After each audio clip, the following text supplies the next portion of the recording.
Des applaudissements, des prières et des larmes et surtout une énorme émotion ce soir à 18 h à la Bibliothèque américaine d'Angers lorsque Barack Obama, le nouveau président des États-Unis, a prêté serment. La communauté américaine s'était réunie pour partager ensemble ce moment historique. Réaction choisie. Moi j'aimerais juste simplement savoir ce que vous ressentez là aujourd'hui. La joie. C'est la fin de 8 ans de George Bush et pour nous les Américains c'est vraiment un sens d'espoir. Il y a des choses qui vont changer et il le faut parce que ces 8 ans n'ont pas mené les États-Unis dans le bon sens. J'ai travaillé à la Maison Blanche pour deux présidents. Je suis juriste, c'est pourquoi je suis à Angers. Et j'ai jamais imaginé que je vais voir un jour comme ça le fait qu'on a maintenant un président d'origine afro-américaine, c'est incroyable. Nous sommes vraiment très contentes. C'est une magnifique opportunité pour le peuple américain et une superbe chose qui arrive aujourd'hui. C'est très émouvant. On a traversé tant de choses pendant ces 8 ans, des hauts et des bas, et finalement voilà le changement. Ça va certainement prendre du temps, mais ça va changer et on a vraiment hâte. Jacques Auxiette, le président socialiste de la région des Pays de la Loire, sera en fin de semaine l'invité du magazine C'est-à-dire, diffusé sur notre antenne. Parmi les nombreux sujets qu'il a abordés ce mardi lors de l'enregistrement de l'émission, le montant des investissements prévus par la région dans son budget 2009 pour soutenir les entreprises locales. 1,4 milliard le budget de la région, 573 millions d'euros d'investissement, et sur ces 573 millions d'euros d'investissement, 1 million d'euros par jour pour financer le bâtiment et les travaux publics. Non pas pour construire n'importe quoi, mais bien évidemment pour mettre en œuvre les compétences qui sont les nôtres, notamment la construction de lycées. Et dans le département du Maine-et-Loire et en Loire-Atlantique, lycée de Beaupro, lycée de Clisson, lycée de l'île de Nantes, il y en a 5 qui peuvent être construits. C'est du travail pour les entreprises, c'est aussi bien évidemment du confort et du développement de la formation sur les compétences de la région. Très mal dormi cette nuit. Il y en a, ils vont être dans la misère. Il y en a, ils ont connu que ça ici. Ils sont rentrés très très jeunes et puis maintenant ils sortent, ils ont 45 ans, sur le marché de l'emploi, c'est mort. C'est le choc pour les 89 employés des fonderies des Ponts de C. Ils ont appris hier la liquidation de l'entreprise par le tribunal de commerce. Un coup dur pour tous ces salariés. Certains y travaillaient en couple et d'autres depuis plus de 30 ans. Pour beaucoup d'entre nous, c'est une partie de notre vie qui va partir. Donc effectivement, on ne connaît pas la réaction de certains salariés.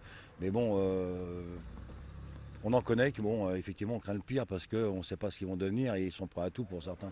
Les fonderies avaient été rachetées il y a 2 ans par un fonds d'investissement suisse. Du coup, pour les salariés, la pilule est dure à avaler. Nous, on demande à ce qu'il y ait une justice qui soit faite envers ces gens qui nous spolient et qui mettent des dizaines de familles dans la rue. Nous, ce qu'on souhaite, c'est que ces gens-là, effectivement, soient sanctionnés. Maintenant, si la justice ne fait rien, les salariés, eux, feront leur justice un jour ou l'autre dans une entreprise. C'est une évidence. L'arrêt total des fonderies est programmé pour le 3 février prochain. Les salariés espèrent obtenir d'ici là un maximum de garanties pour mieux appréhender l'avenir. Autres salariés à s'inquiéter pour leur avenir, ceux de l'usine Valeo Systèmes électriques implantée dans le sud d'Angers. Nous vous en parlions la semaine dernière. La direction de ce site de Valeo, spécialisée dans la rénovation d'alternateurs et de démarreurs de voitures, a annoncé 39 suppressions de postes parmi les 230 salariés. Des départs sur la base du volontariat que les salariés comprennent mal. Ils parlent, eux, de bombes à retardement. Nous pensons qu'à court terme ou sur les 6 mois ou les 1 an ou 2 ans, étant donné qu'on réduit la production, les coûts fixes vont augmenter et moins vous avez de salariés, plus les coûts augmentent, donc l'entreprise sera encore moins saine. Les salariés craignent aujourd'hui la fermeture pure et simple d'un site qui, ces 8 dernières années, a déjà nettement réduit ses effectifs. Une petite centaine d'employés de la métallurgie ont manifesté aujourd'hui devant la maison des entreprises à Angers.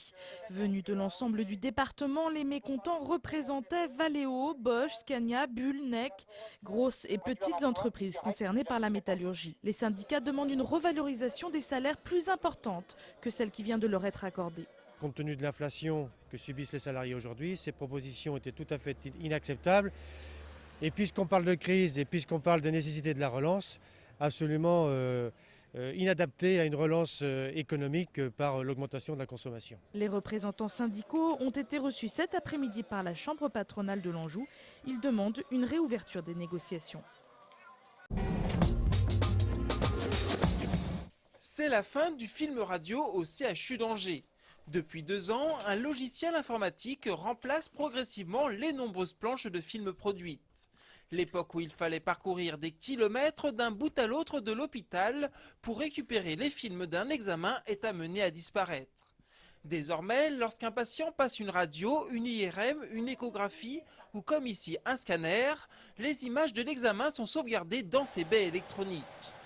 Les données sont ensuite immédiatement consultables par les médecins sur l'un des 900 ordinateurs disponibles dans l'ensemble des services du CHU d'Angers. Les délais sont considérablement raccourcis puisque dès que l'examen est transféré dans le système d'information, on peut l'examiner, alors qu'auparavant il fallait attendre qu'une personne aille chercher l'examen puis le rapporte, voire dans certains cas il fallait attendre que l'examen soit interprété par un médecin radiologue pour pouvoir disposer de l'examen d'imagerie en lui-même. Donc effectivement, il y a maintenant un gain de temps important pour le médecin clinicien. En plus du gain de temps, les radiologues peuvent désormais mettre à disposition des cliniciens les nombreuses images que les systèmes d'imagerie de pointe produisent. Pour couvrir l'ensemble d'une région dans un sujet, il nous faut jusqu'à 1000-2000 coupes. Et il est impossible d'envoyer aux cliniciens ces coupes sur des films. L'informatique et un système PACS permettent de les envoyer en totalité. Autre avantage du logiciel, avec un simple clic de souris, on peut retrouver toutes les images des examens antérieurs d'un patient et ainsi visualiser l'évolution d'une pathologie. Si le patient sait ensuite récupérer son dossier médical et les images qu'il comporte, rien de plus simple. Aujourd'hui, si un patient doit quitter l'hôpital pour aller voir un confrère à l'extérieur ou s'il demande à accéder à des éléments de son dossier, nous sommes capables de lui fournir les images sur un CD-ROM ou un DVD-ROM.